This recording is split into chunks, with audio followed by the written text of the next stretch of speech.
क़याम पाकिस्तान के बाद मुल्क की दिफा को दरपेश चैलेंजेस ने एक ऐसे फजाई अड्डे की जरूरत को उजागर किया जो न सिर्फ जोग्राफियाई लिहाज से महफूज हो बल्कि तकनीकी और स्ट्रेटेजिक तौर पर भी मौसर हो। इसीलिए 1952 में सरगोदा में एक बड़ा फजाई अड्डा कायम किया गया। इसका महल वक़ूअ निहायत अहम था क्योंकि सरगोदा एयरबेस से मशरकी और मगरबी सरहदों की रसाई बहुत आसान है और इंडिया के साथ सरहदी कशीदगी के पेश नजर ये बेस एक मौसर दिफाई लाइन का किरदार अदा करता है। इस बेस का नाम साबिक air chief marshal Mushaf Ali Mir शहीद के एजाज में रखा गया जो 2003 में एक तैयारा हादसे में शहीद हो गए थे। इस वक्त PAF मुसहफ एयरबेस सरगोदा न सिर्फ तरबियती इदारे के तौर पर काम कर रहा है बल्कि ये पाकिस्तान एयरफोर्स की फ्रंट लाइन ऑपरेशनल बेस भी है। यहाँ जदीद तरीन तैयारे, असलहा, रेडार सिस्टम्स और स्क्वाड्रन तैनात किए गए हैं जो पाकिस्तान की फजाई खुद मुख्तारी के तहफ्फुज में पेश है। इस वक्त मुसहफ एयरबेस सरगोदा पाक फजाइया के सेंट्रल कमांड के तौर पर काम कर रहा है। अगर इस बेस की खिदमत और ऑपरेशनल तैयारियों की बात करें तो PAF बेस सरगोदा ने 1965 की जंग में दुश्मन की फजाई ताकत को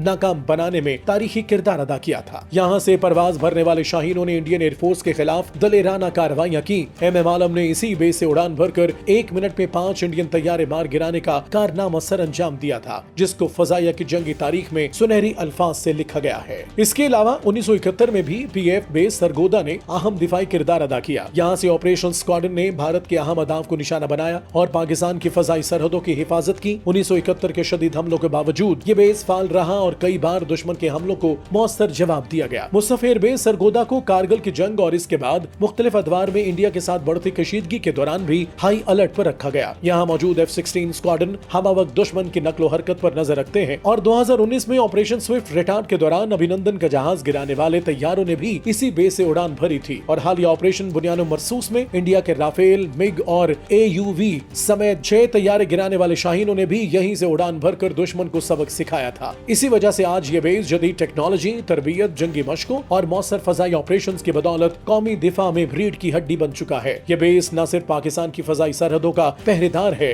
बल्कि कौम के नौजवान शाहीनों के लिए एक तरबियती मरकज, जज्बा हुब्बुल वतनी का महवर और जदीद फजाई जंगी हिकमत अमलियों का मजर भी है।